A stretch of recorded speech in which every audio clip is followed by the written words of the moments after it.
এই গ্রামটা আর আগের মতো নাই রে জালাল। আগে সন্ধ্যা হলে লোকে গল্প করত, এখন মোবাইলে ব্যস্ত। তাই তো কাকা, চায়ের দোকানে সবাই ফোন নিয়েই ব্যস্ত, কথা কয় না আর। এই যে আমি বলি, মোবাইলের জন্যই আজকালকার ছেলে মেয়েগুলা আর কোন শিষ্টাচার মানে না।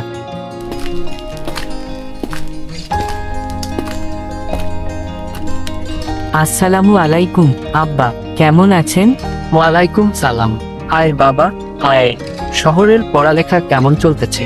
ভালোই চলছে আব্বা, কিন্তু শহরের জীবনটা কেমন জানেন? কেমন যেন প্রাণহীন।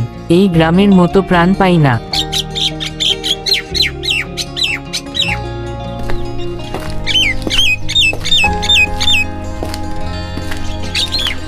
রুবিনা ম্যাডাম, হ্যাঁ কাজল ঘরে আয়া।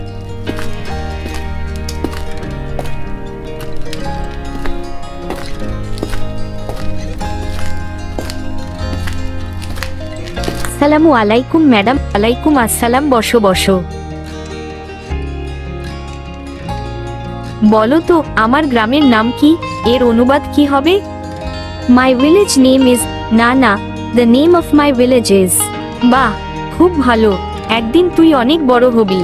ম্যাডাম, বড় হয়ে আমি গ্রামের জন্য কিছু করতে চাই। আমি ঠিক করেছি, পড়ালেখা শেষ করে গ্রামেই ফিরে আসব। এখানেই একটা আইটি সেন্টার করব, যাতে ছেলেমেয়েরা প্রযুক্তির ব্যবহার শিখতে পারে। বাহ রেজা ভাই, আপনি থাকলে গ্রামের অনেক উন্নতি হবে। তোর মতো ছেলে থাকলে এই গ্রামের প্রাণ আবার ফিরবে।